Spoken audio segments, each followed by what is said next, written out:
from the heart of rural France. This is the Keto Woman podcast, brought to you by me. Hello Keto lovelies, I'm Daisy Brackenhall, and I've spent most of my life struggling with my weight and confidence, and have always had a difficult relationship with food. Even when I finally got to my target weight, after weight loss surgery and eating low carb, I couldn't maintain it and I was miserable. I've been keto now for over 2 years, and it has given me the freedom to fall in love with food again, without the constant gain, loss, guilt, virtue cycle of before. Health and happiness is where it's at now, running on fat. Welcome to the Keto Woman podcast. Each week I'll be chatting to inspirational women, maybe even the odd man, to discover the secrets to their success so that I can share them with you. So what is keto? Keto is a way of eating that enables you to switch your body's main fuel source from sugar to fat. Who doesn't want to be a fat burner, right? But how do we achieve this? A great place to start is by keeping carbs under 20 grams a day. So things like leafy greens and above ground vegetables, plus some nuts and seeds and the incidental carbs you find in things like full fat dairy. Choose delicious fatty proteins and be free and easy with oily dressings on salad and butter on your veggies. Once you're in the swing of things, you can tweak it to suit you. Make your own personalized keto. You'll hear all sorts of ways to keto from my guests. There is no one way to do keto, no one size fits all. I hope to show you just how flexible and fabulous this way of eating can be. I'm not a doctor, and most of my guests won't be either, so we really can't give you medical advice. It's always best to consult your own doctor when making big changes to your diet and lifestyle, because they know you and your medical history, and so have access to the bigger picture. Wouldn't it be helpful to have one place where you could find all the links? Want to sign up to my new Patreon exclusive Facebook group, Daisy's Lovelies? No problem. How about subscribing to my YouTube channel? Please help me notch up my first 1,000 subscribers by going to links.ketowomanpodcast.com and following the YouTube link. Not following me on Instagram yet? Hit the Instagram button. You get the idea. All the buttons, all the links you need are at links.ketowomanpodcast.com. Thank you, Nicole Lazarou, for supporting me and this podcast by making a pledge at my Patreon page. Do you want to hear your name here at the top of the show? Are you enjoying this podcast and would like to help me make more episodes? Then head over to my Patreon page at patreon.com/KetoWoman or hit the support button on the Keto Woman podcast website. It means a great deal to me, and you'll get to headline the show just like Nicole did today. Welcome to episode number 153, where I'm joined by returning extraordinary woman Amy Berger. This time, Amy is going to talk about thyroid issues, something that impacts so many of us in the keto community.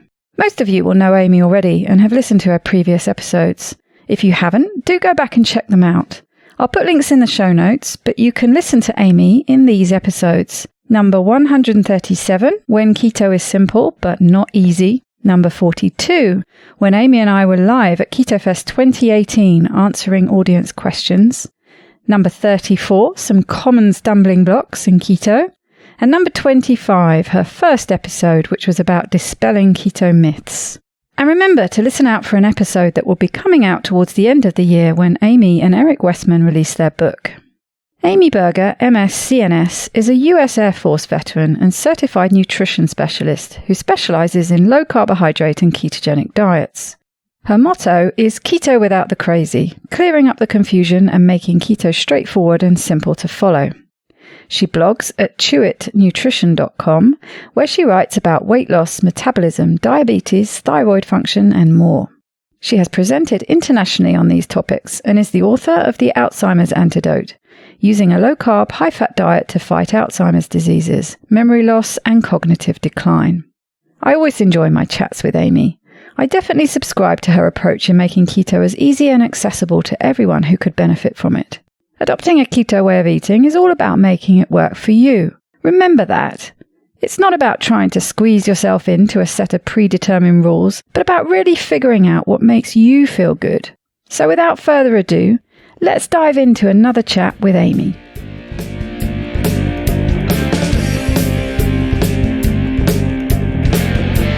Welcome back, Amy, to the Keto Woman podcast. How are you doing today? I'm well. Thanks for having me back.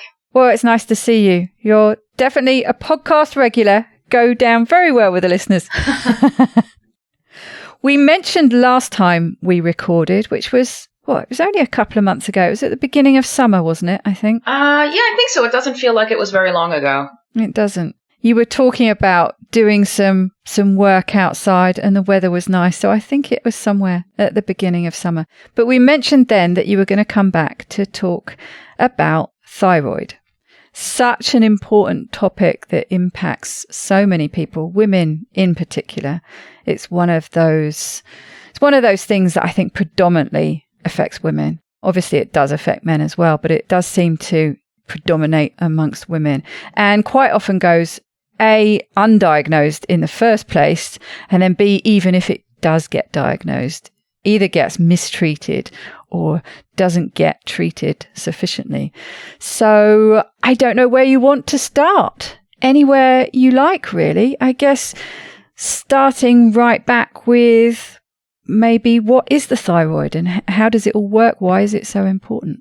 Yeah, sure. And of course, I'm not a doctor here. I'm a nutritionist, but I have a thyroid issue myself, and I'm just really passionate about educating people about how to interpret the lab test, what to ask for, what kind of symptoms to look for, because this is not as well known as it should be. And, there's a lot of doctors that think thyroid problems are overdiagnosed, and that's probably true, but I also think it's underdiagnosed. But as a keto nutritionist, I admittedly have kind of a biased sample because one of the many, many signs and symptoms of low thyroid function is difficulty losing weight or weight gain, even if you haven't had a change to your diet or exercise. Like if you gain weight and you don't know why, you haven't been eating more, you haven't been exercising less or anything like that. Or you are eating better and exercising and the weight's not moving. So so a lot of people obviously reach out to me when their weight loss is stalled, even on a low carb or ketogenic diet. And so I probably see a disproportionate number of people that have a thyroid problem compared to the general public, because if you didn't have a thyroid problem and you were losing weight easily, you wouldn't have contacted me for help. Sure. So I do have to acknowledge that I probably see it more often than is out there in general. But yeah, the thyroid gland it's in your neck. It's kind of at the front, in front of the windpipe, but it takes orders from regions in the brain. It takes orders from your hypothalamus, which basically sends orders to something called the pituitary gland in the brain. And those areas of the brain send signals to the thyroid gland and tell it what to do. And the reason it's so important to have thyroid hormones at the proper levels is that the thyroid or thyroid hormone really controls the basal metabolic rate. It's, how some people say, I have a fast metabolism, I have a slow metabolism. That's kind of from the thyroid. There may be some other factors involved too, but I think a lot of that is driven by the levels of thyroid hormone. And that's not just weight loss when we talk, I have a fast metabolism. It's so much more than just the rate. So like signs and symptoms of low thyroid, and we could maybe talk about hyperthyroid in a little bit further into the show, but I mean, the low thyroid is so much more common that we should really kind of focus on that. But I don't want to ignore people that might be listening that have the opposite problem. No, absolutely. So, the low thyroid, because the basal metabolic rate is low, everything in the body slows down, including like the generation of energy in your body. You don't generate energy as quickly. This is why you're sluggish and fatigued. It's why you feel cold all the time. It's why you have constipation. Literally, even the movement of waste through your colon is slower. A lot of people with hypothyroidism have depression. So if we think of it as like your brain is slowing down or your emotions are slowing down. Some people also have brain fog, could be the same thing. So many other things. I mean, for some people, they lose, and I don't know why, but they lose the outer portion of their eyebrows, Hair loss also from the head, very extreme hair loss is common. The heart rate is usually low, blood pressure is low. The entire body just, if you feel like you're set to slow mode, it might be your thyroid. It's a good way to think about it, isn't it? Everything's just running slow. Yeah, that's how it feels, I think. You just, and it's really not a matter of like, oh, just cheer up, just buck up, just, get a cup of coffee and move throughout your day, because it's not all in your head. It's not something that you can just will yourself past. It is a legitimate biochemical, physiological thing that has to be addressed. And if you have a strong enough mind and will, you can power through anything. But if you can't, it's because you're not making it up. It's not something that you're just imagining. There is something legitimately out of balance. And I see this all the time in the clients that I mentioned, and so many, there are many, many good doctors out there, but there's also a lot of not so great ones. And so many of these people are just told exactly, oh, buck up, you're just eating too much, it's mind over matter. Or they're just dismissed, like just, we don't know what these symptoms are, I guess it's just the way you are. And it kills me because some of these people lose years of their lives to just feeling awful when this is correctable. No, that's right. And you mentioned the other direction, hyperthyroidism. And an easy way to think of that, the reason I bring it in now, when you're talking about symptoms, is it's not completely just the reverse, but you think about it basically as your metabolism running too fast. Interestingly, some of the symptoms sort of overlap. You can actually, which makes sense, you can end up with things like feeling tired, which makes sense. If everything's running too fast, you get exhausted by that. That's exactly true. The hyperthyroidism, the being too high, it is kind of, a lot of the symptoms are the opposite, but some do overlap. Like you said, the tiredness, the hair loss can also overlap. But with hyper, you tend to be too warm all the time. Your heart rate is fast. You may feel irritable and agitated because you just have sort of so much pent up internal energy. You get like irritable and angry. Women will have menstrual, like you might skip a period or your period just becomes irregular. Yeah. And weight loss, unexpected or unintended weight loss. Don't we all wish we had that problem? But if you have very severe hyperthyroidism, then you don't really, like, you don't want to feel that way. It's not, we want to lose weight in a nice, healthy way, not in a way because our thyroid is firing so fast. And I think so many different things can cause thyroid issues, but I would say the people that ping pong back and forth between being too low or too high, that's usually an autoimmune thing, because sometimes it flares up and it goes away, and then it flares up and it goes away again. If you have a different sort of thyroid problem, you don't really ping pong as much, I don't think. And so what about getting it diagnosed? And there are lots of people out there, and I think you and I have this in common with an awful lot of people, that it often ends up becoming self-driven. I mean, we were chatting a bit before we started about my GP and how he's very good when he looks at my blood tests. He looks at the blood tests and he asks me what the symptoms are. So if things are outside range, outside of the norms, he will ask me about my symptoms, because you don't necessarily have to be within the norms to be right, as it were. You can still have symptoms. But what happens when you go to your doctor and they're not listening to you? Or what is the standard test that most of them, if they are going to run a test, will run, and why is it not enough? Yeah. So before I answer that, let me sort of piggyback on something you said about the quote unquote normal ranges of some of these numbers. Those of us in the keto world, we have a slightly different perspective on a lot of different lab tests, that what we think is normal or possibly even optimal and healthy is different from what the conventional medical and nutrition people would say. Like, so for example, cholesterol is one of them. Fasting insulin is one of them. The numbers that we would like to see are not necessarily the ones that the conventional medicine world would deem quote unquote normal. So just everybody should keep that in mind when they think about the thyroid lab ranges. What's best, what's optimal might not be what's considered normal by the conventional regular world. And even if it is, you said the exact right thing. Regardless of what the number says, the most important thing is how you feel. And that, when you get a good doctor who speaks to you like a human and respects your insight and respects your reporting of what's happening in your own body, that's gold to find a physician that's like that, because what you don't want is someone that's going to look at the number and say you're normal and send you home when you feel like absolute garbage and you know something's wrong. So, okay, getting back to the tests, because that will probably eventually come back to that. The typical standard test that every doctor will run if you ask for a thyroid test is the TSH, thyroid stimulating hormone. And that is a hormone that is actually not produced in the thyroid gland. It's produced in the pituitary gland in the brain. And so the TSH comes out of the pituitary and it does exactly what it says, thyroid stimulating hormone. It stimulates your thyroid gland to make its hormone. And the main hormone that now the thyroid produces a couple of different forms of thyroid hormone. The main one it produces is something called T4. So some doctors will run a TSH test and a T4.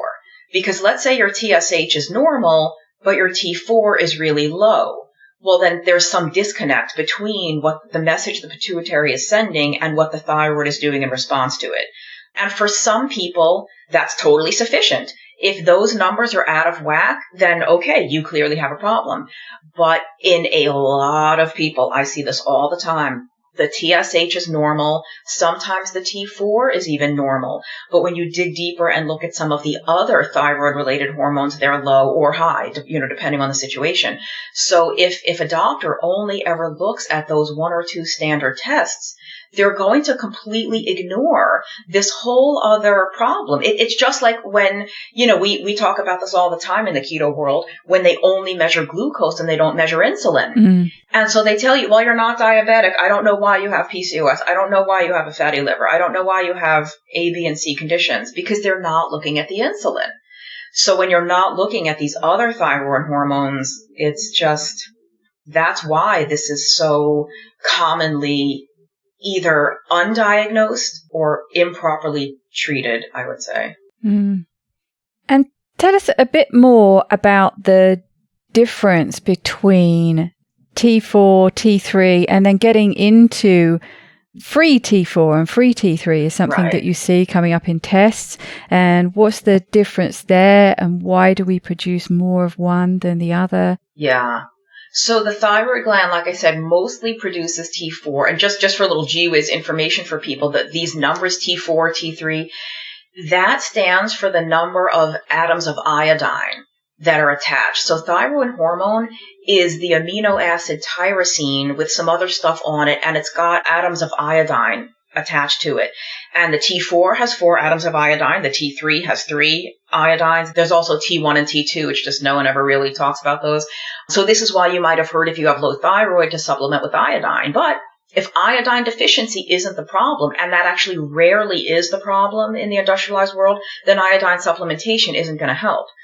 So anyway, that's where those numbers come from, and that's why you often hear that iodine is good for the thyroid. Mm. And the enzyme that converts the T4 into the hormone T3 requires the mineral selenium. So you may have also heard selenium's good for the thyroid. So there's reasons all of these things are suggested, but if you're not overtly deficient in these things, then more is probably not going to fix your problem. So the T4 is coming from the thyroid gland.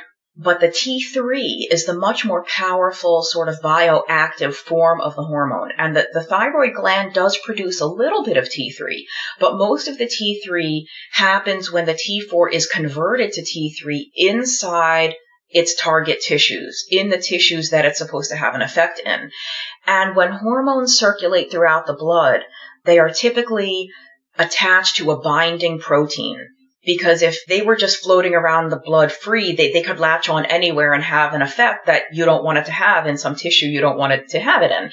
So they're bound to these proteins that once they get to their target tissue, they become unbound, the binding protein goes away, and they can enter the cell and do what they're supposed to do. Yeah, so this was something really interesting that I learned that I didn't realize on the video that you linked to in one of your blog posts, a video by Brian Walsh, and he was talking about the importance of this binding because apparently unbound, they can pass straight through the cell membrane, and there are receptors directly on the cell nucleus to accept them. So actually, it's a really important function to have them bound. Otherwise, like you say, they would just be sort of running around, entering whatever cells they felt like. Well, yeah, and it's not just thyroid hormone. I mean, things like estrogen and testosterone also have binding proteins for the same reason. It's like a protective mechanism so that we ensure it's almost like an escort. It takes it to the right place in the body to do what it's supposed to do.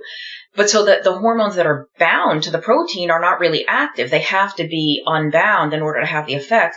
So this is total T4 and total T3 versus free, F-R-E-E, free, meaning it is unbound. It is free to perform its action. And so free, in my opinion, free T3 is probably the single most important hormone to measure if you suspect you have a thyroid problem. Now, there are doctors who disagree with me, and I'm not trying to pretend I'm an endocrinologist. They have their reasons.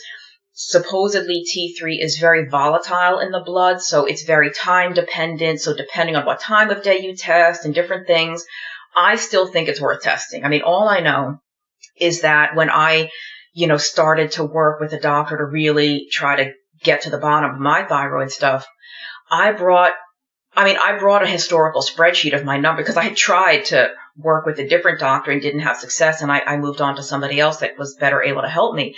So she was looking at the numbers, and then we got the most recent blood work back, the one that she had ordered for me. And I'm not kidding you, she literally gasped and said, "Oh, no wonder you feel so awful." And I was like, yes, oh my God, please help me. But how nice to have that validated, to see like, yes, it's terrible, please help. Like, you're a doctor and you just had this visceral reaction. So, and it was because my free T3 was very low. Well, that's where it's important, I think, to talk about maybe the treatment, because just like the standard test that is given, which is the TSH, and quite often none of these other tests, which are the ones that really are very important to know about, the treatment is often just T4. And that is problematic in similar ways, really. It's not, because if you're having a problem converting, there's not really much point in pumping a load of T4 into your system. Exactly. And for some people, so T4, at least in the US, the most common brand name that people know is Thyroid, but the generic is levothyroxine. So anyone in any country, you would be on some generic or brand name for a drug. And it tends to be called that here. It's usually like levotirox, something like that. So So you're exactly right. If the problem is that your body's not converting to the T3 properly, then putting more T4 into the system might not help. Now, I think for some people it does. For some people, T4 is all they need and they feel so much better. I do think for some people, that mass action probably does have an effect. If you just overload the system with T4, there's just so much of it that maybe the body will sort of kick into gear. But certainly for a lot of people, that's not the case. And then even if the T4 alone does work, the difficulty is finding the right dose. If most people get started on a low dose, because that's the best way to go, start on a low dose, see what happens. And if you don't feel better, keep increasing it. But if your blood work is showing that you're on the T4 medication, but now your T3 is still low, then your body's not responding to it. And again, we should emphasize, you should always go more by your symptoms than by the numbers. It's not that the numbers are not important, but what's most important to you as a human trying to navigate the world in your body? It's how you feel.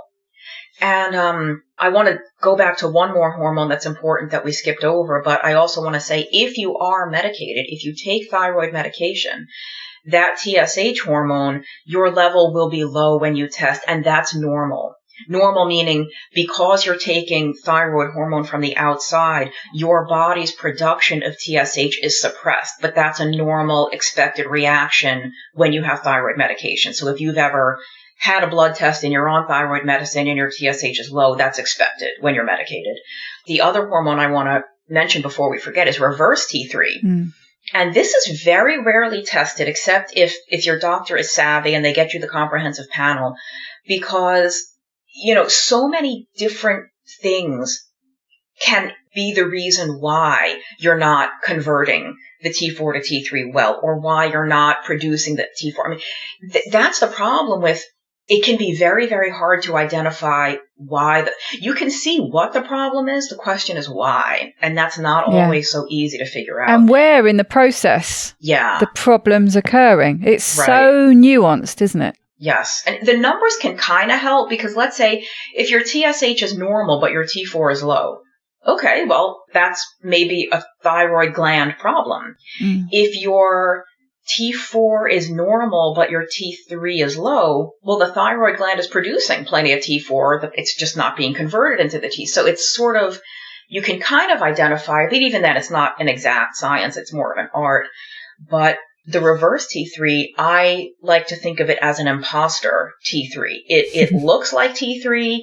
It kind of fits into the receptor for T3, but it doesn't have the same effect. And what it does is it actually, because it occupies the receptor, it blocks the real T3 from entering and having the good effect that you want. It's not a bad thing. Your body produces that for a reason. That's usually a response to a chronic long-term stress.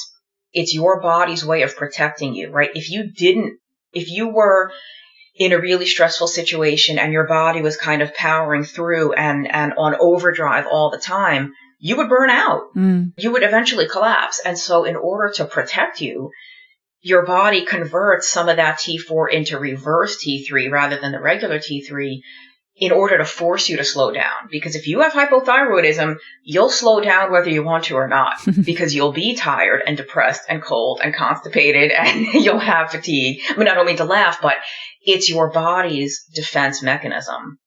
And I think it's a very probably ancient sort of evolutionarily conserved thing that, because we see this very often in women that have yo-yo dieted for a long time, women that have done restrictive, calorie restriction, especially when combined with over-exercising. This right here is the Biggest Loser phenomenon, what they call, right? Like in that show, The Biggest Loser, where they're, eating a lot less food, exercising like crazy over a relatively long period of time.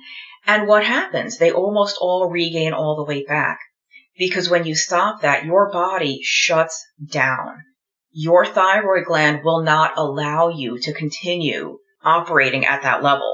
And it forces you to slow down. And that's, guess what? They all gained weight again. Now their metabolic rate is slower. So, there's reasons why we don't.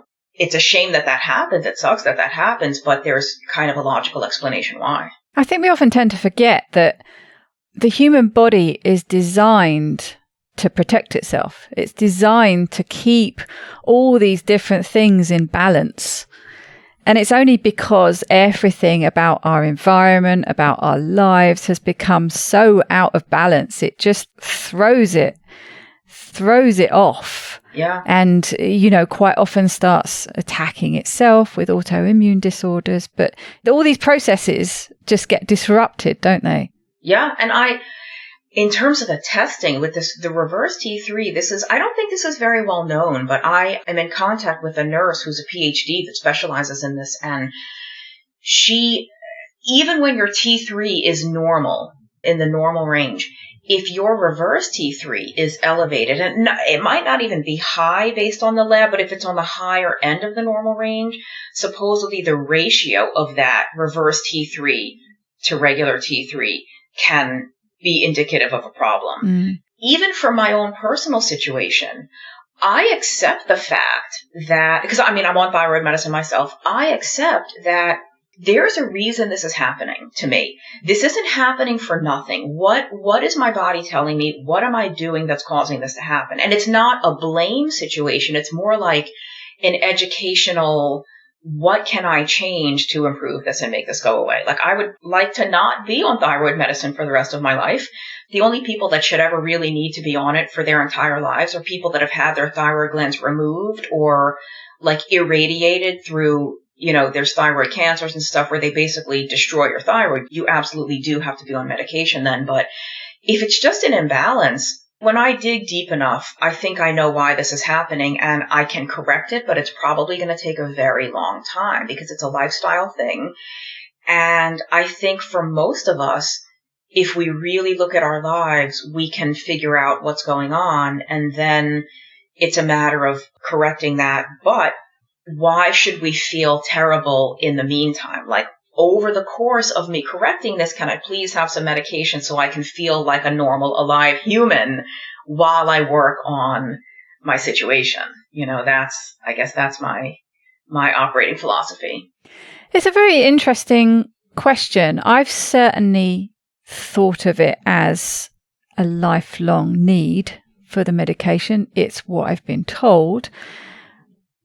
And I wonder, how much do you think it can be corrected? I guess there are so many different factors there. It's a very difficult question to answer. And we've touched on, but haven't really dug into there's the other tests, the antibodies test, to find out whether it's Hashimoto, so whether it's an autoimmune disorder, which again goes down a quite a different track. And I think, I don't know what the percentage is, but I think quite a lot of hypothyroid cases are Hashimoto's. And that's where we differ. I have Hashis and you don't. Right. But I wonder, especially because I think you've mentioned that with autoimmune, that certainly in theory, you would think that is something you could reverse. But I wonder if it depends on things like maybe how long you've had it, how much damage has been done. That's, of course, is the problem with autoimmune. It starts attacking, thinking there's a problem when there isn't a problem. But of course, if it does it for long enough,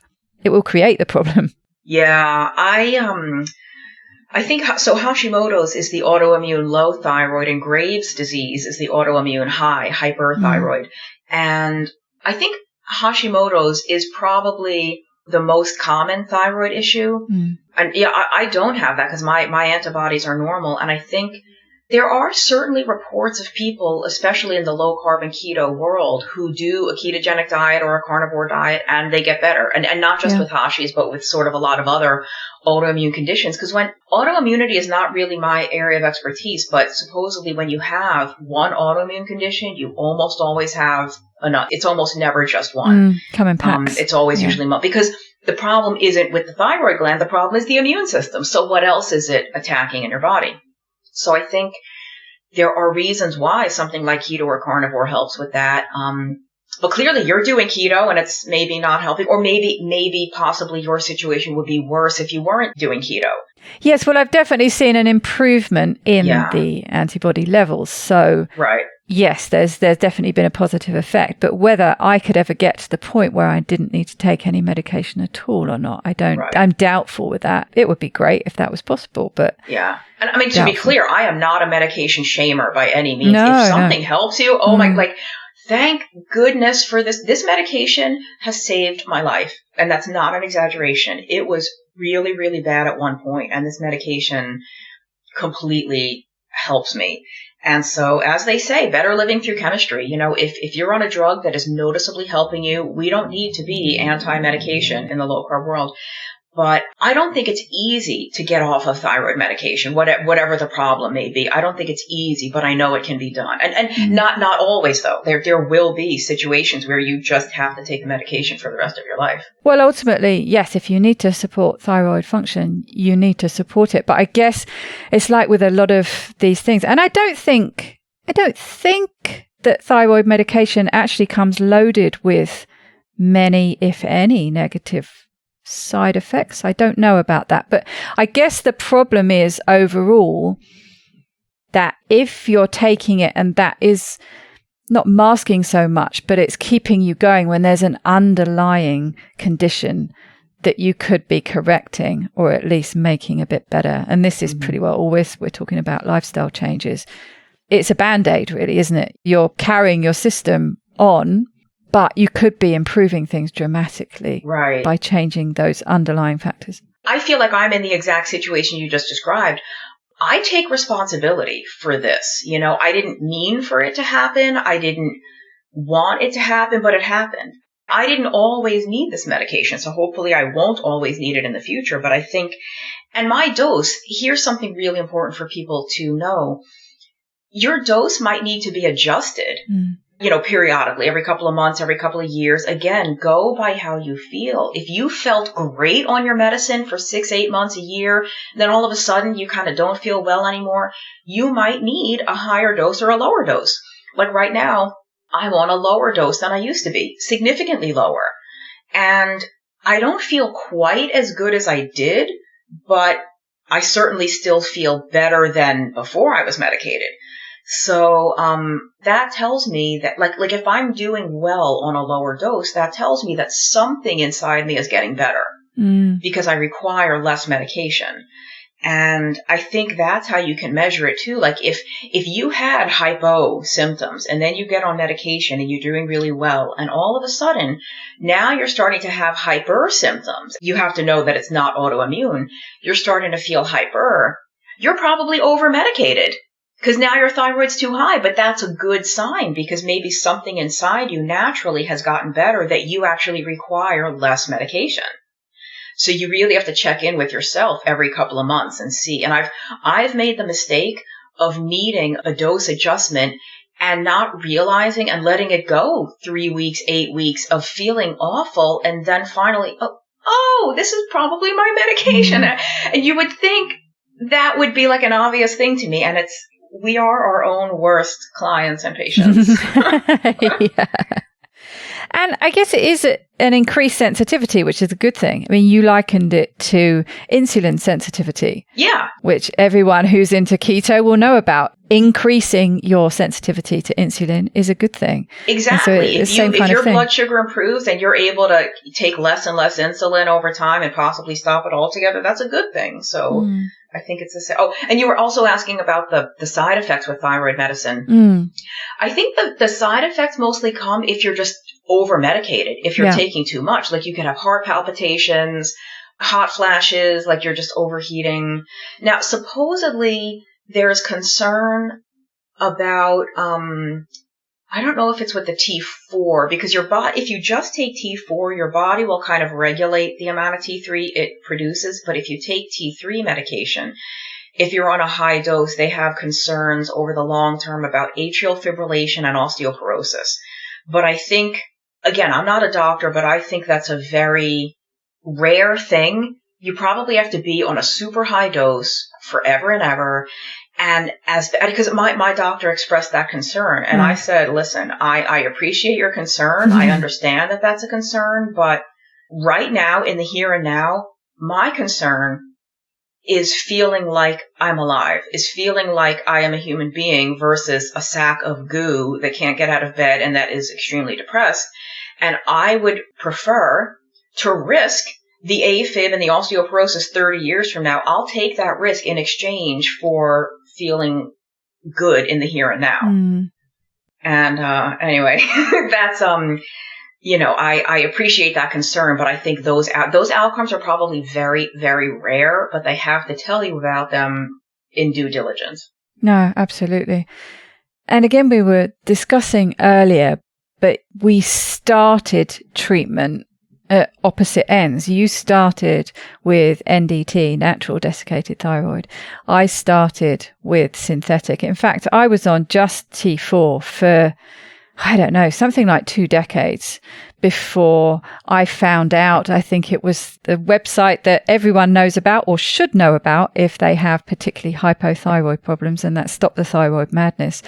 And it was when I read that, I've got the books as well. I read the book and I started driving my own treatment, went to my doctor and asked for a better range of tests, which he agreed to. And then, as you've heard already, he's been happy to work well with me since.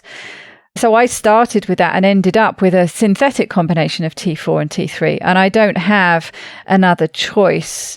Officially here in France, they won't prescribe NDT. But I'm actually thinking of switching to NDT via my father, who lives in Thailand, which is one of the big producers of it. Because I just feel potentially that I'm not getting all the benefits I could be getting from the synthetic version. Right. But you started the other way around, didn't you? Yeah, but so this is where it's more of an art than a science. I think once you have the test, and Unfortunately, outside the U.S., your testing options are probably a lot more limited. In the U.S., with the exception of 2 or 3 states where this is not legal, you can order your own blood test without a doctor. Right. You have to pay for it out of pocket. You can't use insurance, but you can get your own test if for some reason your doctor is not cooperating and getting the test that you want to do. Once you have the numbers, then the hard part is getting the correct type and the correct dose of medication. Because, the first experience I had, I was put, I would have to double check. I don't know if it's NDT, and for people listening, that's natural desiccated thyroid. That's an actual, it's usually from a pig or a cow. Yeah. It's actual desiccated thyroid gland that they put in a pill. I was on something in the U.S. that's called Nature Thyroid. And I think that's NDT, but I'm not sure. Yes, I think so. But I was put on a very, very teeny tiny low dose. And the thing is, my doctor didn't tell me. My doctor didn't say, let's start you out on this very low dose and see how you feel. If you don't feel better, let me know and we'll increase it. She didn't say that. She gave me a month's supply. I took it for a month. I didn't feel any better.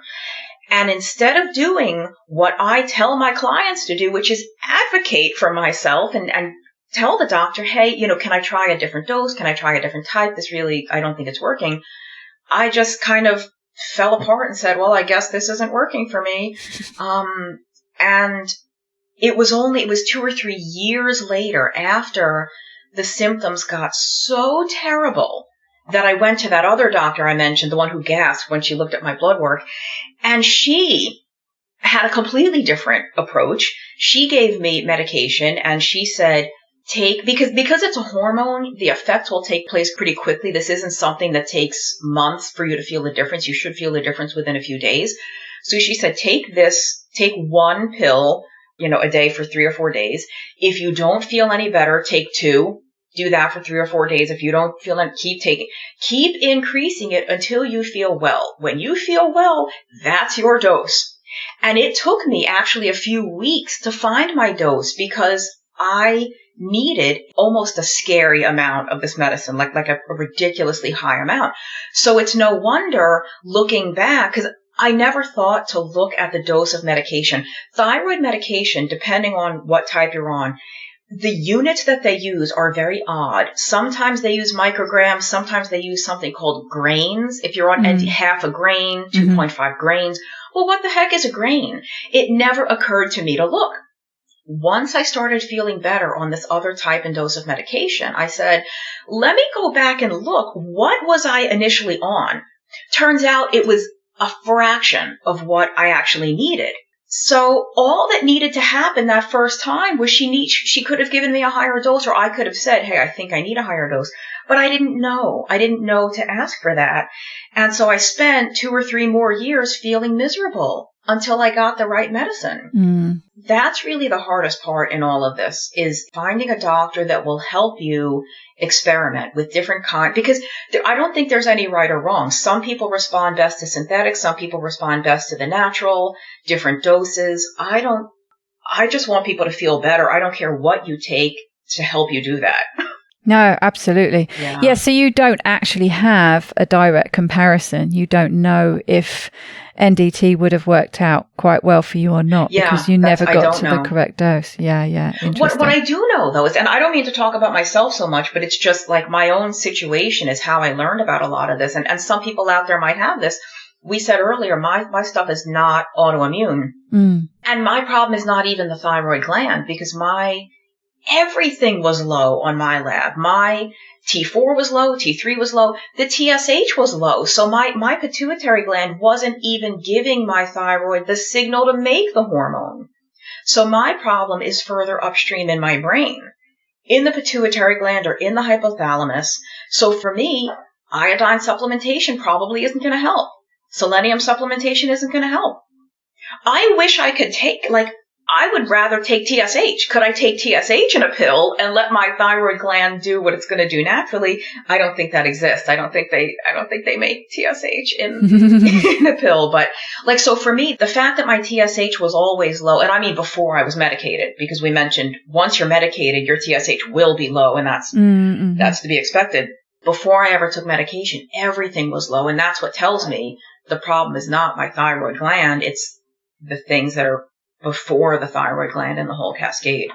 And what part does iron play in all this? Because I've read and I haven't completely understood the importance of its role concerning thyroid. And I don't know if it's a common thing that they go hand in hand. I think you mentioned in your articles that your iron was low. I'm usually low on iron. I don't know whether it's something that they tend to go together. I know it's something that's generally quite common in women, but I don't really understand the role it plays with thyroid. Yeah, I would have to look it up to confirm, but definitely low iron can affect thyroid. And if you think about it, one of the hallmark classic symptoms of iron deficiency anemia is fatigue. Mm. So and that's what is fatigue is a thyroid symptom, but of course fatigue is a very general, non-specific symptom that could be indicative of anything, not just thyroid, but it is interesting to me that overlaps between the iron deficiency and the thyroid.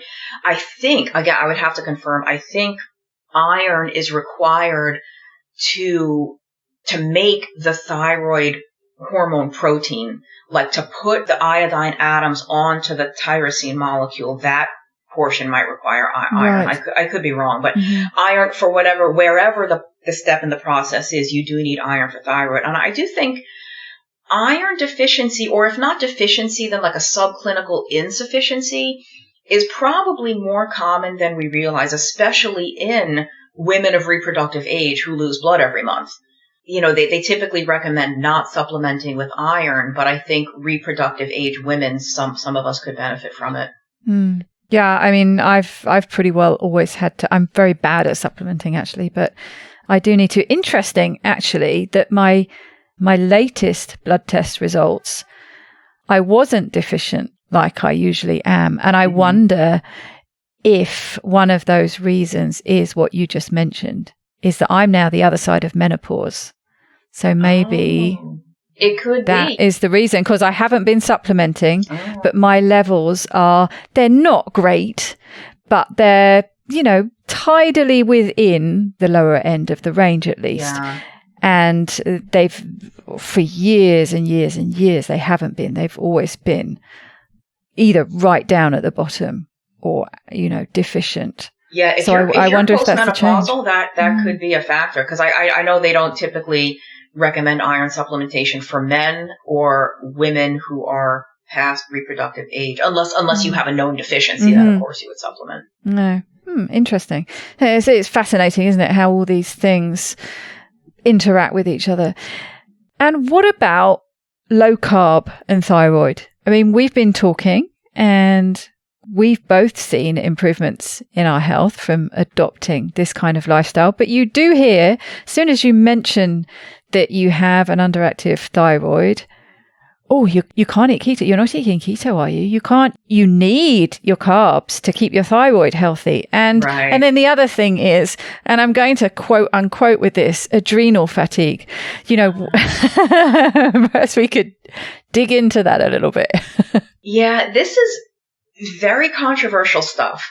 And I think there's a lot that's unresolved. There's a lot that we don't know for certain. What I do know for certain is there are several 100,000 probably now women all around the world that have been doing low carb or ketogenic diets long term, and they feel great and they don't have thyroid problems.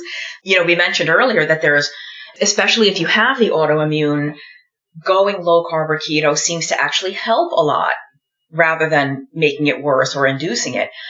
I speculate that if somebody never had a thyroid problem before and they develop one after going on a low carb or ketogenic diet, it's probably because they are just, here's a problem I've never had, but plenty of other women do, especially on keto. They undereat. They don't realize how little they're eating, especially in relation that some of them, again, might be over-exercising. They are, a lot of this comes from distorted body image, distorted thinking about food.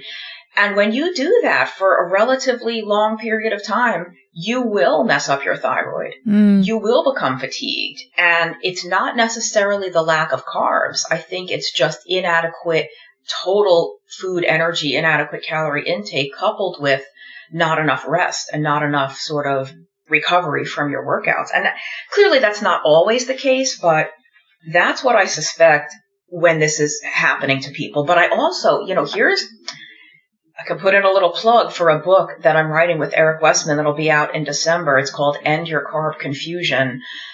There are people who do better with more carbs. And I'm not talking about 200 grams of carbs a day. I'm talking 80 grams, 100 grams, which is still, in my opinion, a low carb diet. That's not ketogenic, but 80 grams of carbs compared to what most people eat is absolutely a low carb diet.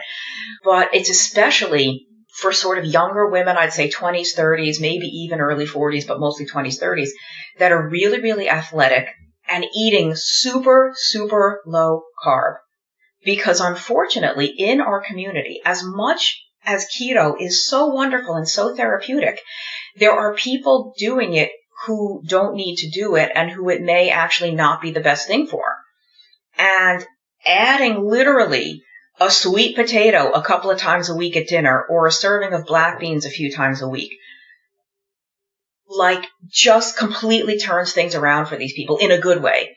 The people that, we've made people so very afraid of starch and so very afraid of carbohydrate, and they feel so much better when they reintroduce just a little bit, because they are, I don't mean to be crass, but if you are a thin, fit, lean, very active young person, you do not need to eat like an epileptic child.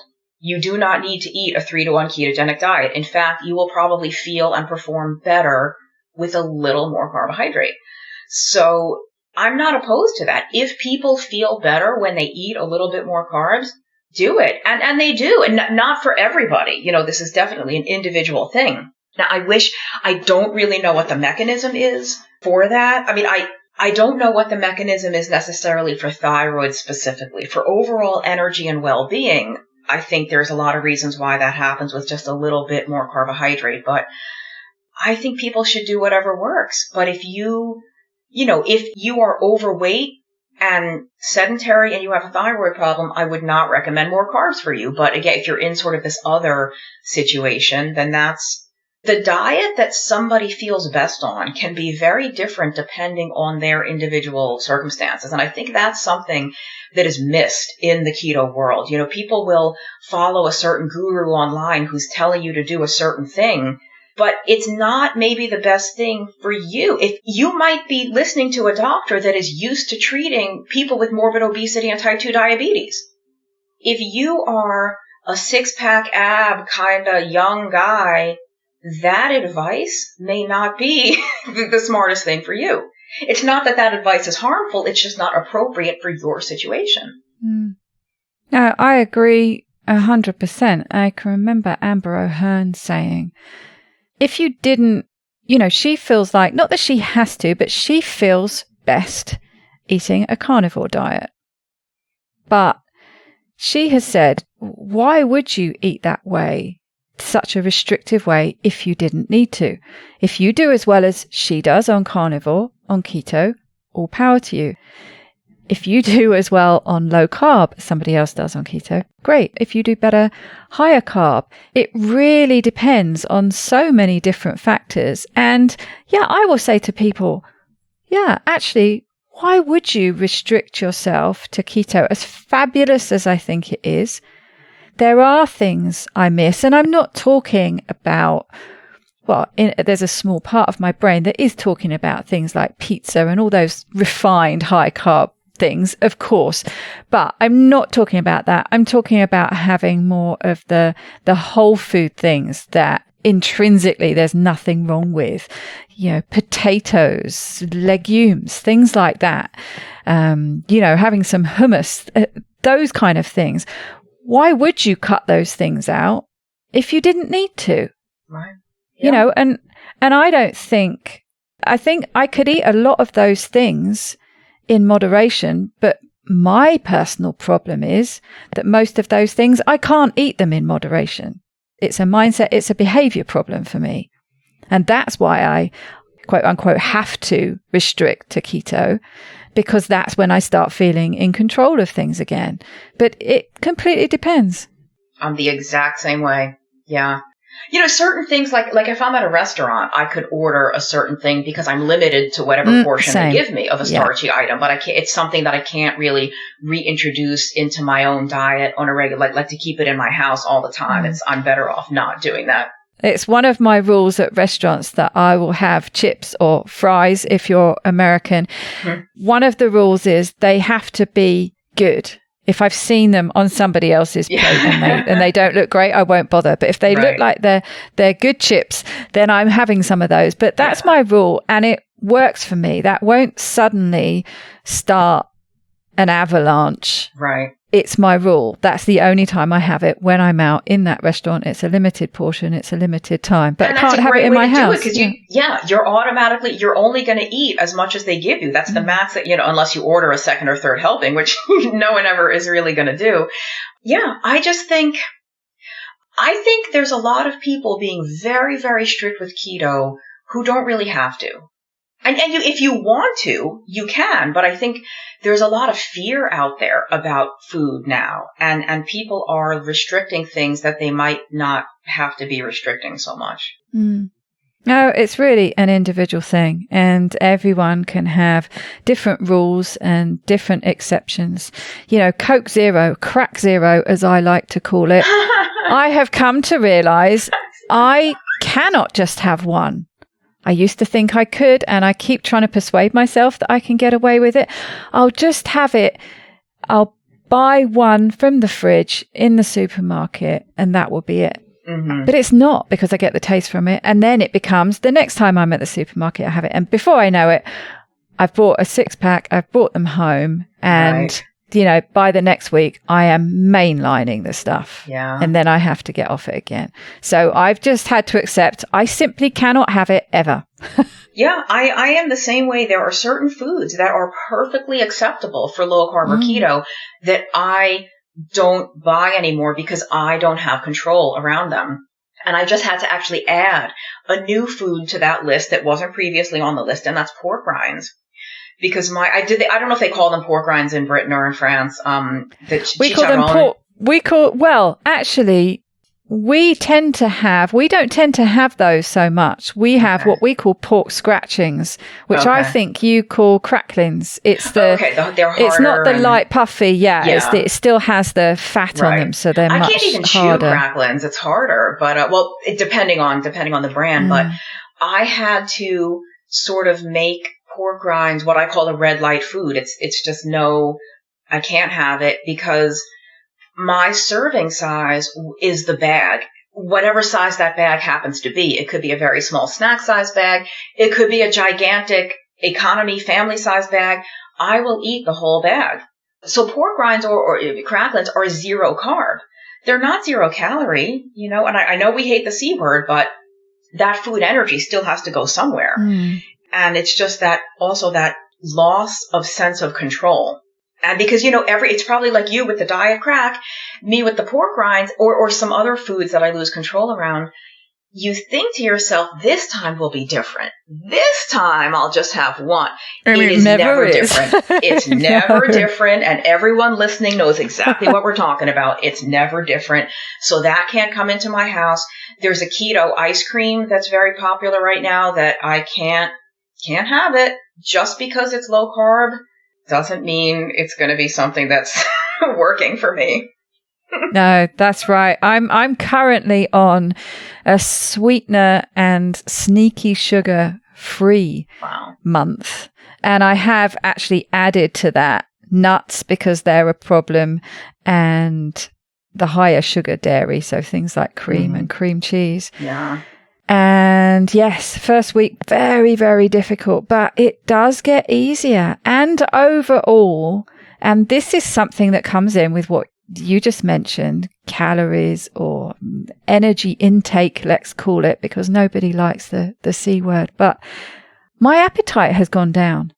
I'm eating less, but I'm less hungry because I'm not eating things like sweetener, nuts, right? The higher sugar dairy. So they stimulate your appetite to encourage you to overeat. Yeah. They can do. Not for everybody. Yeah. It might depend on the thing because I do sweeten my coffee, but I have a coffee in the morning and I don't find like I have the coffee and then I can go several hours before I eat something substantial. So I think it probably depends on person to person, but I think that's definitely something that a lot of people report, is that the artificial sweeteners or, erythritol or anything just sort of triggers the desire to keep eating or snacking. Mm-hmm. We did mention, I've just remembered that we touched on it, but we didn't talk about it, adrenal fatigue, because that's something that comes up, wrapped up with what we were talking about needing more carbs with the thyroid. But I mean, is it a thing? I seem to see this debate about whether it actually exists or not, but then you see all these people who are treating it. So I'm very confused about that. Well, yeah, I'll send you a link, and we could maybe even put it in the show notes if people want. That Dr. Brian Walsh that we mentioned earlier, who did the most amazing thyroid hormone video, he has it, and I don't remember if it was a video or not. I think it was a podcast I listened to, where he really does not believe that adrenal fatigue exists. There is something called Addison's disease, which is literal medical adrenal insufficiency. Mm-hmm. That is not what people have when they talk about adrenal fatigue or adrenal exhaustion. The Addison's is like a serious actual medical condition. Yes, because what even are actually people talking about when they say that? What are the symptoms? How do you decide that you've got adrenal fatigue? I don't think there's a test the main thing that they would test for adrenal function is cortisol. And I guess if your cortisol is low all the time, that would be suggestive that your adrenal gland is just not up to the task of producing this hormone that kind of gives you energy and gets you through the day. And I honestly don't know enough about the details to really have that strong an opinion. I will say, and again, this is not blaming and shaming. It's just, let's take responsibility for what we've done to ourselves. I think because adrenal fatigue, just like hypothyroidism, adrenal fatigue, quote, quote, affects mostly women, right? Mostly youngish women, maybe not always super young, and it doesn't just happen. It tends to be in people that, again, overexercise, undereat. It could happen in a working mom who is stressed to the max because she's got 87 million different responsibilities and not a whole lot of help from the rest of the family or the community. I think it's just burnout. But it's not, your adrenal glands don't stop working. Like, I think it's probably like we were talking about with the thyroid earlier, it's probably that protective mode, because you are burning through so much energy and you are on hyperdrive all the time. Your body engages this hormonal mechanism to force you to slow down. That's what I think it is, because you get better. You get better when people stop exercising, if that's the problem, or if you can get some rest, get some more sleep, get some help with whatever your situation is. It's not like that's a lifelong problem that you don't recover from. That sounds blamey, and I'm not trying to assign blame. It's really just all of these things that happen to us don't happen for no reason. We might not know the reason, but if we really sit down and think, okay, what is my life? What is really going on? You can probably start to get some clues. And they're quite often, as you mentioned, they're quite often things that are sort of forced upon us, or things that we feel obliged we have to do. So, that immediately takes the blame out of it. I think it's very common to start feeling guilty, start talking about things like blame when it's something that basically you've done to yourself in some way. But that doesn't mean you've done it to yourself in a blamey way. Exactly. You didn't mean to. Yeah, you didn't do it intentionally. You weren't trying to put yourself in that position, but that's where it ends up. But in a way, it's good, because if you examine what's going on, then you can fix it. If you just say, well, I don't know that I have this problem, and woe is me, this is happening to me, that's victim mentality. Mm-hmm. If you kind of take charge and say, why is this happening? Then you have the power to possibly do something about it. And it might not be obvious what the reason is. You might not know, but you can start thinking about it at least. Yes, and I guess to a certain extent, it depends what the recommendations are. If you're the kind of person who actually responds well to being given a label. So, for example, if someone was to say to you, yeah, listen, you've got adrenal fatigue and this is what you need to do. You need to rest. You need to eat more, probably, do a bit less, eat more nutritious food. You know, if that's basically the outcome, then it's not really a bad thing, whether we actually believe adrenal fatigue exists or not. Yeah, that's true. If you get a label or a quote unquote diagnosis, then it's like, oh, okay, this is a problem. How do we fix it? Whether that means medication or lifestyle changes or something. And it's interesting what you said about it could be a good thing because you're going to basically get permission, if not an outright order from your doctor to slow down. Yeah. Take a break, go on vacation, or just sleep more, or just get a babysitter and get some help. I get clients every now and then who, we all think, what more can I do? What more can I restrict? How much more should I exercise? How much more should I fast? How much longer should I fast? And the answer is actually to do less. To just take a step back and not keep trying to introduce new things. Maybe we actually need to take some things away, take things off of your plate, not food plate. I mean, the proverbial plate, like all of your responsibilities and obligations. Maybe we need to deload some of that rather than you taking on more. Why don't you get rid of some of that and relax? That's right. Especially at the moment, I imagine everybody's stress bucket is probably a bit full. Yeah. It's very, very easy for me to say things like that because I have no children. And so I can only imagine the kind of stress and obligations that moms and dads feel out there. But I still think there's ways to get help. Nobody should be doing it on their own. If you're a single mom or a single dad, my hat's off to you. I cannot even imagine how you manage. But if you are in a 2-parent household or a 2-spouse, whatever your situation may be, everybody's got to step up and take a role. Now, like a 2-year-old child can't step up. They need constant care. They have to be taken care of. But the adults or the teenage children, everybody should be playing their part. There's not one adult person in that family who should be doing everything. Yeah, that's where it suddenly crossed my mind that actually, having a label that you could talk about that, like you say, gives you permission to do some of the things that you probably know you need to do, but you haven't felt able to. Yeah. Well, it's been fascinating chatting to you today, as always.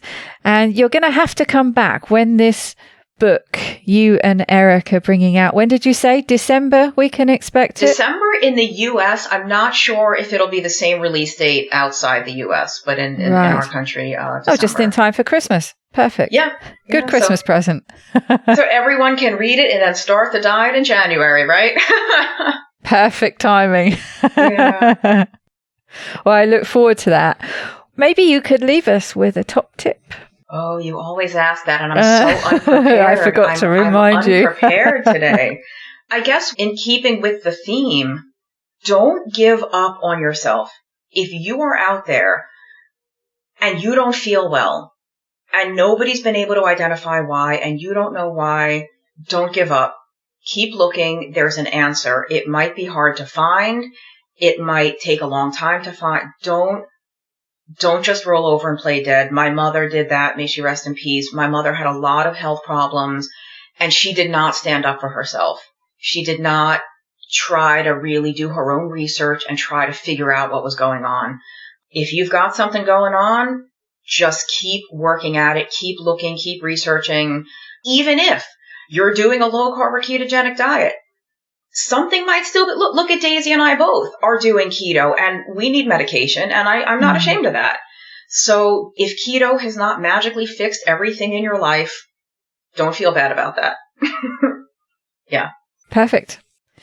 Well, thank you very much. It's been a great pleasure. Thank you.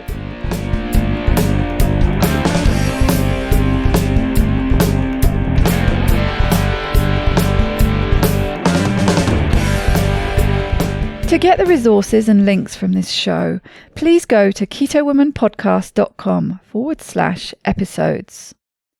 Please share this podcast with as many people as possible by sharing one of my links or just taking a screenshot of an episode that you enjoyed.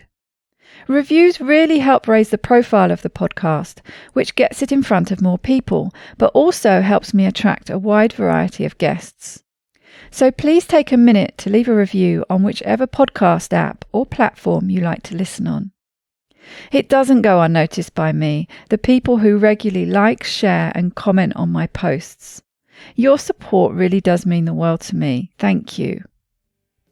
Are you enjoying this podcast? Help me make more episodes and videos by making a pledge at my Patreon page, patreon.com/Keto Woman, or simply hit the support button on the Keto Woman podcast website. Don't forget to join in the fun on the Keto Woman podcast Instagram and Facebook pages, and Daisy_Keto Woman on Twitter. Are you my next extraordinary woman? Maybe you've got an idea for a show, a topic you would like to hear about. Let me know how I can tickle your earbuds by dropping me a line at daisy@ketowomanpodcast.com. This week's end quote is from an unknown author. One day you'll look back and realise that you worried too much about the things that don't really matter. Bye bye, Keto Lovelies.